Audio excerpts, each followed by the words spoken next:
My mom's voice cut through the chaos. "Sweetheart, calm down. Don't be selfish. You don't need this whole house to yourself." And just like that, years of saving, years of sacrifice were dismissed with a smile. Movers. I didn't hire hauled boxes with my sister's name scrawled across them while my dad barked orders from upstairs like he owned the deed. For one terrifying second, I wondered if maybe I was the problem, too stubborn, too protective. Maybe you're already thinking the same, that I'm selfish, cold. But hear me out. I love my family. I always have. And if you stay until the end, you'll see why I had no choice. My name is Savannah Cole. I'm 30 years old, and this house, the one they tried to invade, wasn't a gift. It wasn't handed down in a will or bought with anyone else's money. I earned it. Every late night at the office, every skipped vacation, every extra freelance gig I took on it, all went into the down payment for the place I dreamed about. A home by the lake. My safe place. My proof that I wasn't just the forgotten daughter, the one they always overlooked in favor of my sister. Growing up, it was always her. She was the golden child, the miracle, the one who could do no wrong. If she brought home a B on her report card, my parents clapped like she'd solved world hunger. If I brought home an A, they barely looked up. Birthdays hers meant balloons and sheet cakes and family packed into the living room. Mine. Mine got a "we'll celebrate later" that never came. You think a kid forgets that? No, it sticks. By the time we were teenagers, the roles were carved in stone. She was the princess. I was the spare. And you know what? I stopped asking for their attention. I started building my own life, my own identity, brick by brick. I worked through college, pulled myself up without their help, and promised myself one day I'd own something they couldn't take away. When I signed the deed to this house, I thought I'd finally broken free. I thought maybe they'd even be proud, finally notice what I'd achieved. But pride was never in the cards. Instead, I got comments like, "Must be nice not having kids to worry about," or "Don't get too comfortable, Savannah. Life changes." I smiled through it, even when it stung, because I thought distance would keep the peace. I kept the peace for years. Phone calls on holidays, polite visits, a spare key left with them for emergencies. I thought boundaries were clear. I thought wrong. Because on that afternoon when my neighbor's call came through and I raced home, what I found was the ugliest truth of all. They didn't see my success as mine. They saw it as theirs to redistribute. My mom with her calm smile, my dad with his thunderous voice, my sister with her smug husband by her side. They stood in my house like I was the intruder. And I realized this wasn't just a bad decision or a family misunderstanding. This was war. The moment I crossed that threshold, it was like stepping into an alternate reality. Movers I didn't know were trudging across my hardwood floors, carrying boxes with my sister's handwriting scrawled on the sides. Kitchen, master bedroom, kids' room. My stomach turned. That was my bedroom, my sanctuary. "Stop!" I shouted, my voice sharper than I'd planned. Everyone froze for a second. The movers glanced at each other, uncertain. My mom gave me that patient, pitying smile, the one that always made me feel like a child who didn't understand the rules of her own house. "Sweetheart, calm down," she said again, her hands lifting as if she were soothing a tantrum. "Your sister's family is struggling. You have all this space. You don't need it." I clenched my fists. "This is my house, paid for with my money. You don't get to move people in without asking me." My dad's voice thundered from upstairs. "Don't be selfish, Savannah. Family shares. You should be grateful you even have this place. Now it can actually serve a purpose." That word selfish burned hot in my chest. They had spent my whole life painting me that way, as if having boundaries was selfish, as if working for something and wanting to keep it was selfish. Then my sister stepped forward. Her arms crossed her chin, tilted high, her husband smirking behind her. "Oh, come on, Savannah. Don't act like you need this house. You're single. No kids. No responsibilities. You don't even know what it's like to carry a real burden." Her words hit harder than my dad's roar, because deep down they confirmed what I'd always known, that in their eyes I wasn't enough. My choices didn't matter. My life was just a placeholder until something better came along. The movers shifted awkwardly, clearly uncomfortable, with the family drama exploding in front of them. One finally spoke, "Oh, ma'am, your mom hired us. Should we keep unloading?" I turned my voice steady, even though my insides were trembling. "No, stop unloading. Right now. She's not the owner." "I am. And if you keep carrying boxes into my house, you're complicit in theft." They hesitated only a beat before setting the boxes down and edging toward the door. One of them even muttered under his breath, "Good luck," as if he knew exactly what kind of nightmare I was up against. That was the moment it hit me. This wasn't just a misunderstanding. It wasn't even just disrespect. It was an invasion, planned, coordinated, carried out with the assumption that I would fold because folding was what I'd always done. Not this time. I pulled out my phone and hit record. The red light blinked, catching everything: the movers' boxes, my mom directing traffic, my dad stomping down the stairs, my sister standing smug in the middle of my living room. Savannah turned that off. Mom snapped her mask, slipping for just a second. "This is family business." "No," I said, my voice cold. "This is legal business now." My sister lunged forward, trying to grab my phone. "Delete that. You're not going to make us look bad." I stepped back, lifting the phone higher. "You don't need me to make you look bad. You're doing a great job on your own." For once, she didn't have a comeback. My dad's face turned red, his voice booming.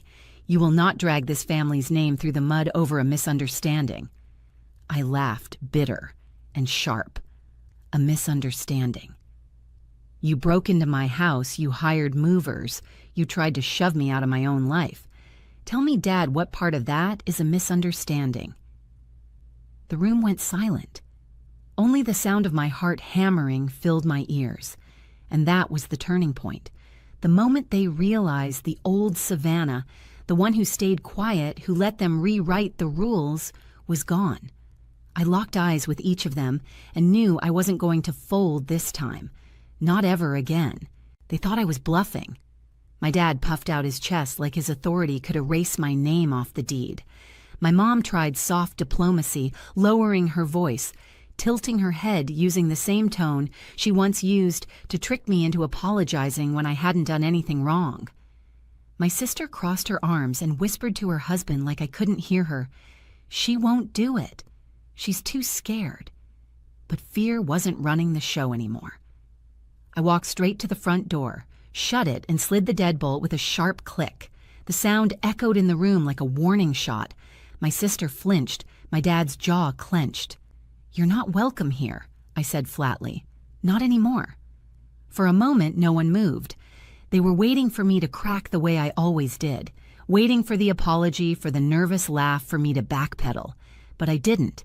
I stood in the doorway with my phone still recording, the red light blinking like a witness. Mom gasped, her voice sharp now. "Savannah, don't say things you can't take back. We're your parents." I held up my phone, scrolling back to the video I just captured, the movers, the boxes, the chaos. "This goes to my lawyer tonight. And if you ever step foot in here without my permission again, the police will see it too." My dad stepped forward, his face dark with fury. "You wouldn't dare call the police on your own family." I stared him down. "Try me." That was when the bravado started to crack. My sister's husband muttered something about leaving, tugging at her sleeve, but she shook him off. She still believed she could talk me down. "You think anyone will believe you over Mom and Dad? Everyone knows you're dramatic. They'll laugh at you." I smiled, cold, calm, deliberate. "Everyone will believe the deed with my name on it. Everyone will believe the video footage. Everyone will believe the texts and emails where you already admitted you're moving in." Silence. Thick, heavy, suffocating silence. They picked up their boxes in angry, jerky motions, muttering curses under their breath. I didn't move until the last one stepped outside. Then I slammed the door and locked it again. This time, the click didn't sound like a warning. It sounded like victory. But victory alone wasn't enough. I knew them. I knew they'd twist the story, paint me as cold, ungrateful, a monster who turned on her own blood. I couldn't let them control the narrative, so I took a photo. Just one. The front door. boxes stacked outside with my sister's name in big black marker. I posted it online with 5 words: when family forgets boundaries. The response was instant. Friends, coworkers, old classmates I hadn't spoken to in years. DMs poured in. Sympathy, outrage, stories of their own families crossing lines. For once, I wasn't the one standing alone in the dark. By nightfall, my phone was buzzing nonstop. My mom, my dad, my sister. 100 missed calls. The same people who told me I didn't matter were suddenly desperate for me to take the post down. And that's when I knew the counterattack had already begun. By Friday night, the silence was over. My phone buzzed so hard it nearly slid off the kitchen counter. Text after text, call after call. Desperate voicemails I didn't bother answering. For years, I was the one waiting by the phone, wondering why my birthday went forgotten, why my accomplishments never mattered. Now it was their turn to wait, their turn to beg. At 8:14 p.m., my mother's voice cracked through a voicemail. "Savannah, please. Take it down. We'll talk. We'll make it right." A minute later, my dad's voice boomed. "Enough is enough. You've proved your point. Stop this before it ruins us." My sister's message came last sharp and entitled, "Delete it, Savannah. You don't know what you're doing." But I did. For the first time in my life, I knew exactly what I was doing. Saturday morning pounding rattled my front gate. I pulled up the camera feed on my phone and saw them, my parents, my sister, her husband, all standing there, like exiles outside the gates of a kingdom they thought they owned. My mom's mascara was smeared, her pearls missing her face, pale. "Savannah, please," she shouted, her voice cracking. "We can talk this out. Don't do this to us." My dad's tone wasn't booming this time. It was smaller, almost pleading. "Maddie, you've made your point. Enough.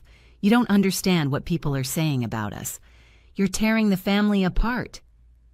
I almost laughed. Tearing the family apart. They'd been tearing me apart for years, cutting me down, dismissing me, replacing me, while pretending it was love. Then my sister stepped forward, her eyes red, her fists clenched. "Delete the post. Let us move in, or I swear you'll regret this." I leaned close to the microphone on my intercom, my voice steady, razor sharp. "Regret you pawned my trust for years. You tried to steal my home. You humiliated me every chance you got. And now because the world finally sees it, I should regret you." Her lips trembled. Her husband pulled at her arm, but she stood frozen. I tapped my screen and triggered the alarm.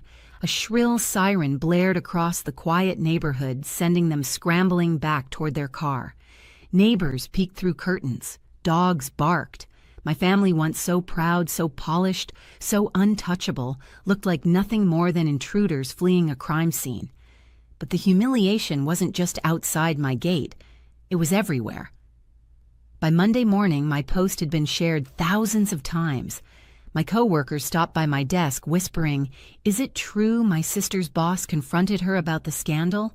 My mom's charity group cut her off completely. No more luncheons, no more glossy photos in society columns. Dad's golf buddies suddenly stopped returning his calls.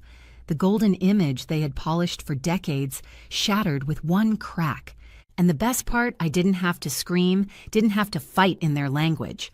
All I had to do was hold up a mirror. Their actions were enough to ruin them. Of course they didn't give up. The second wave came with guilt trips and theatrics. One night, my dad's message said, "We're your parents. We raised you. Don't you owe us loyalty, loyalty? The same loyalty that was never returned to me. The same loyalty they only invoked when it meant me losing something." My mom's voice softened in another voicemail. "Family sacrifices Savannah. That's what love is. Funny how sacrifice only ever seemed to flow one way, mine and my sister. She tried a different tactic. You're ruining our lives over nothing. You'll end up alone, Savannah, completely alone." Maybe once that would have terrified me. But standing in my living room staring at the lake glimmering through the windows, I didn't feel alone. I felt free. Still, I wasn't naive. I knew shame could turn to anger fast and anger could get ugly, so I gathered more evidence.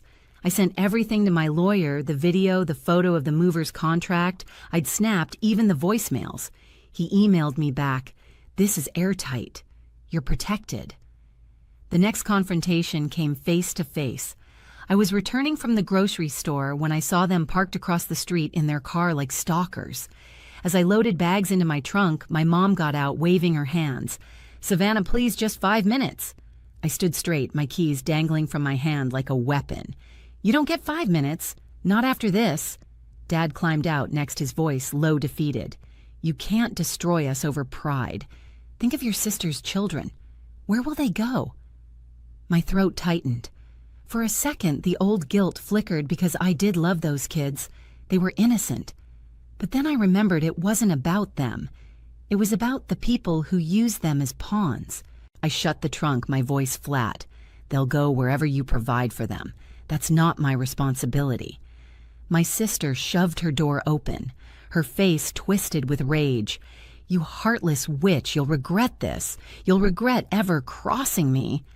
I met her glare, calm as stone. "I already regret giving you a chance to walk in that door. That won't happen again." She froze, then slammed her door so hard the car rattled. They drove off, tires screeching. Neighbors came out to stare. I didn't flinch. I wanted witnesses. By the end of the week, the balance had shifted completely. The calls slowed. The threats faded into silence. They weren't just losing me, they were losing everyone else, too. And for the first time, I realized something revenge didn't always come with fire and fury. Sometimes it came with ice-cold patience. It came with standing your ground, refusing to fold and letting people destroy themselves with their own hands. And that was exactly what I did. By the following Monday, the storm had broken. My post was still pinned at the top of my profile, gathering comments, shares, and quiet nods of solidarity from strangers who had lived through their own betrayals. Meanwhile, my family's perfect facade was gone. Mom's charity friends stopped returning her calls. Dad's once commanding presence at the golf course had turned into whispers behind his back. My sister, so sure she'd waltz into my home, was barely holding on at her job, her boss unimpressed by the scandal swirling around her name. And me, I sat on my back deck, coffee in hand, watching the lake shimmer under the morning sun. For the first time in years, the silence didn't feel heavy. It felt earned. I hadn't just defended my house, I had defended myself. And that realization was worth every broken tie, every unanswered call. In the end, I learned love doesn't mean surrender. Family should never be an excuse to bulldoze someone's boundaries. For years, I let myself be the forgotten one, the doormat, the easy target. But the moment I drew the line, everything changed. My house isn't just mine, it's proof that I matter, proof that their control is over. If this story struck a chord with you, tell me in the comments, have you ever had to stand up against your own family? Your words remind me I'm not alone. And don't forget to like and subscribe for more stories that hit close to home.